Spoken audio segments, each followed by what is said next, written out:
Eh bien oui, rendez-vous ici à la Méno, ce stade emblématique alsacien que vous connaissez bien évidemment tous, avec cette nouvelle rubrique qui s'appelle Ma vie d'amateur. Et quoi de plus naturel que pour ce premier numéro d'être allé à la rencontre de Dimitri Liénard, qui est quand même le plus alsacien des Belfortins. Salut Dim. Salut Jean-Luc. Tu vas bien tout d'abord? Ça va, merci, merci. Alors derrière chaque footballeur professionnel, il y avait un jour un footballeur amateur. Est-ce que tu peux nous dire à quand remonte ton premier souvenir avec un ballon dans les pieds? Écoutez, je devais avoir l'âge de 4-5 ans, il me semble. Malheureusement, mes parents se sont séparés et mon beau-père, qui est devenu mon vrai père maintenant, parce que je ne connais pas mon papa, sans rentrer dans les détails, entraînait un club dans un petit club de village à côté de Belfort, et voilà, ça s'est fait naturellement. À partir de 4-5 ans, j'ai commencé à vivre avec un ballon, à dormir avec un ballon, à dire que l'école était finie, à aller taper dans le mur du quartier, toujours faire des passes, et puis tous les week-ends à vivre au bord des terrains, comme la plupart des gens du football amateur, avec des prairies autour des stades.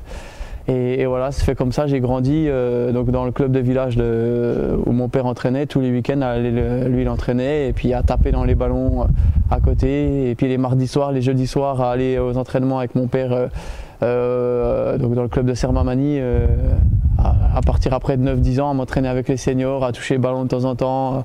Et puis voilà, j'ai toujours vécu avec un ballon après, depuis l'âge de 4-5 ans.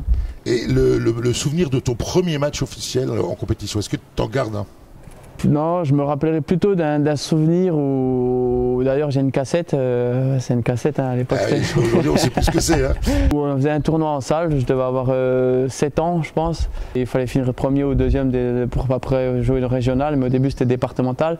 Et on avait une bonne petite équipe de village, donc. Et puis, je crois que dans la phase finale, dans la poule, on rate la qualification pour aller en régional. C'était un exploit pour le petit club de village. On rate un truc contre la SMB, donc d'ailleurs contre Belfort. On perd 2-1 et on prend un but dans les dernières secondes, et je suis rentré en larmes en remontant, déjà fin nerveux, en larmes, la rage déjà de cette gagne. Et je me rappellerai toujours où on me voit dans ce match, je mets déjà une frappe pied gauche pleine lucarne en salle. Oh, toute la salle était restée à l'âge de 6-7 ans, ouais, je pense.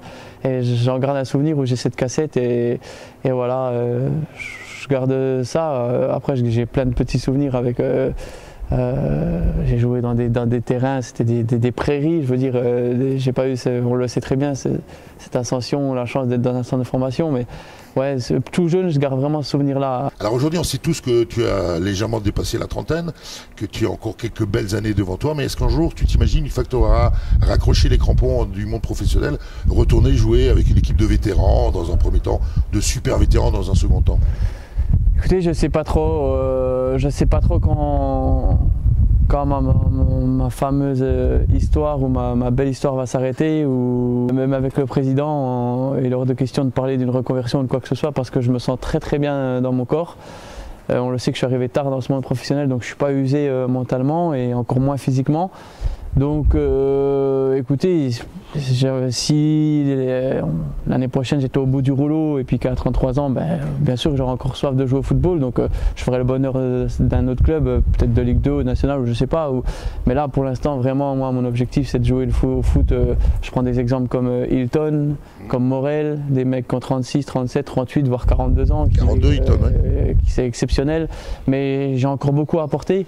Donc pour l'instant, j'ai envie de dire, si je vais loin dans le monde pro, peut-être que sur la fin, je ferai plus un truc dans le club où je serai, ou si je suis ici, je l'espère, je ferai quelque chose plutôt dans le club, parce qu'après, je pense pas que ce soit une bonne idée d'aller finir autre part. Maintenant, si je finis plus tôt et que j'ai encore envie de jouer au football, oui, pourquoi pas. Parce que, il y a 600 clubs alsaciens qui te regardent et qui sont prêts à t'accueillir pour jouer, même en super vétéran. C'est des rodins de 45 ans. Alors, on est à l'enregistrement de cette interview, se fait à quelques jours de la venue de Dijon. Donc le magazine que vous regardez est diffusé bien après la victoire contre Dijon. Dis-moi qu'on va gagner dimanche. Écoutez, je ne veux pas dire je l'espère, parce que c'est à l'église qu'on espère, en tout cas. Il faut. On se doit de gagner dimanche, on se doit malheureusement dans ce stade, je veux dire plus que presque vide. C'est cruel, tu vois, de te voir là. Déjà, ça me fait plaisir parce que je te vois même plus sur le terrain le week-end. Donc, on se doit de faire en sorte de gagner. Moi, ça fait très longtemps que je suis là maintenant.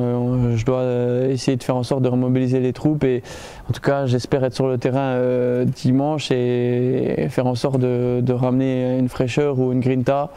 Et il faut impérativement gagner contre Dijon. Cette fois, on peut pas se mentir. Je veux dire, ce serait mentir à tout le monde de dire on va essayer. Non, on va pas essayer, on va gagner.